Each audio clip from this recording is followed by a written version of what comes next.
Tungod sa kababaero, sabana sa akong maguwang. Amo bitaw siyang gipahimuslan og taman, hangtod nga siya makupsan.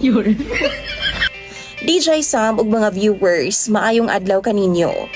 Usahay no naagyoy mga panahon nga ginasukod og taman ang atong mga pasensya. Kita gid ba yung mga babae no? Pasensyosa gid kaayo ta. Buhaton nato ang tanan aron nga maprotektahan ang atong pamilya. Apil na diha ang atong mga bana. Hutob sa atong mahimo sabto nato sila. Pero dunagyoy mga higayon nga daw di na gyud nato makaya kay puno naman kaayo ta. Tawgan na lang kog Agnes. 32 ang anyos ko ug bunso sa among upat ka mag-igsuon. Pareho ming mga babae DJ Sam. Minyo na ko pero wa pamigasahi og anak sa akong bana nga si Greg. Government employee ang akong bana DJ Sam samtang ako call center agent. Usahay, graveyard ko. Di magtakdo ang among schedule sa akong bana ug lisod kaayo mag loving. Usahay gani no, mag-abot lang mi kadali sa gabi kanang pa-duty nako tapos siya bag-ong uli. Aw mag-ana-ana mi kadali. Pinaspasay lang ba DJ Sam aron di ko malate sa trabaho. Pero dili ka na ang akong problema ha. Kay okay rami sa akong bana. Bisan pag ingon ana ang among setup. Wa pa miabot sa punto nga na problema mi sa among kahimtang. Ang akong problema gyud DJ Sam, kining bana sa akong maguwang nga si Ronron. Ikaduha na akong ate ba, si Ate Gina. Si Ate Gina DJ Sam, dugay na nga na problema gyud sa iyang bana.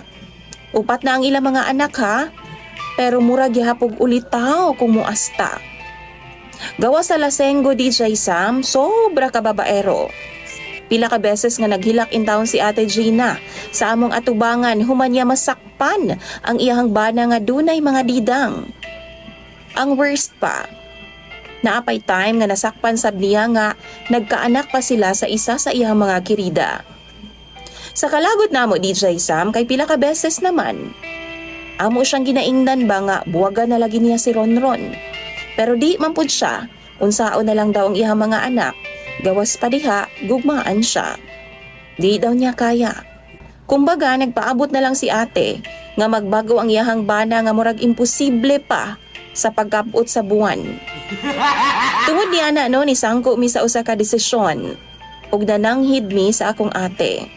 Nagsabot ming tulo, si Ate Tara, manang Caroline, nga tagaan na mog leksyon ang bana ni Ate Gina. Nisugod pod si Ate Gina. Pero ang iyang hangyo, di lang daw pasakitan ang iyang bana. Ang tinuod, wa mi planong pasakitan siya. Kundi palamian lang namo siyag taman. Babae ang gusto, diba? Gusto man siya og mga pudayday. Nala, sige, palibutan na mo og pudayday. Nag-hire jud mi sa among mga amiga DJ Sam nga mga syukla. Apil na nga akong barkada DJ Sam nga maayo kaayong mo tattoo. Wa kaila si Ate Gina ani niya. Classmate na ako siya ni atong college ko. Diyang nahubog ang bana ni ate nga si Ronron. Gidana mo siya sa kakahuyan DJ Sam. Tapos na may payag-payag nga gamay. Gitabuna na mo iya mga mata o gigapos DJ Sam. As in pertigid niyang hadluka. Kay mga oras pod siyang lugnot-lugnot DJ Sam sa iyahang higot. Aron lang yun mo tagam. Diyang satisfy na mi. Gilugos namong tulo sa among ate. Gituyo jud namo DJ Sam nga dili manghugas og 24 oras. Perte na yung katula DJ Sam sa among pudayday. Ako ang pinakauna nga misalang ug nanarado mi sa payag. Human among panganay, ambot kung nagawsan ba to Ronron sa ilaha kay murag sa ako agiganahan man. Bisan wa siya kita sa ako DJ Sam, niundang man siya ngaab. Niundang man og pangayog tabang. Mura bitaw gilamian. Gi-feel gyud sa hayop ang moment DJ Sam. Sa ako nang gikaingon human ako panganay na pod namo.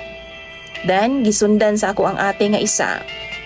Human namong tulo DJ Sam, ginuuno og gipahid-pahid jud namong taman ang among syulalat nga baho kaayo sa naong ni Ronron.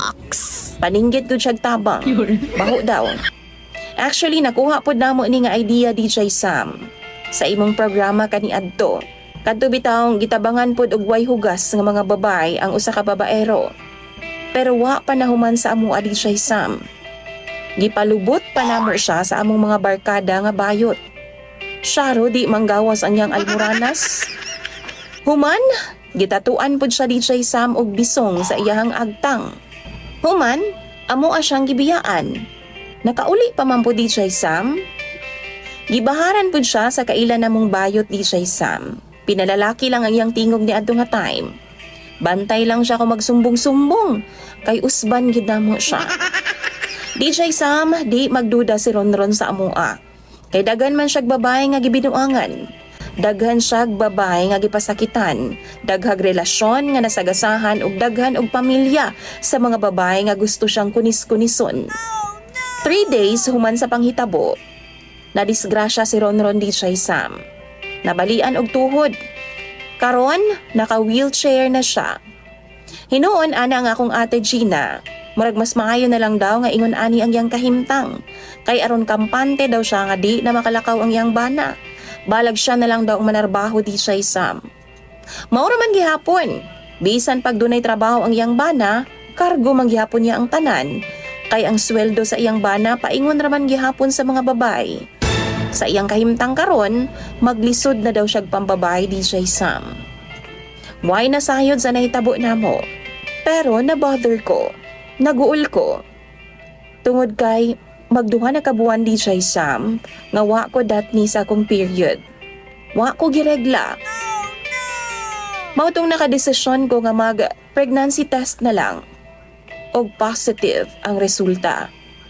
Nalipay kayo nga akong bana DJ Sam kay finally buntis na gidaw ko mahimo na siyang amahan. Pero duda po ang akong mga maguwang. Nga basin si Ronron daw ang amahan. Namaka ko sa ilaha DJ Sam nga why nahitabo sa amo sa sulod.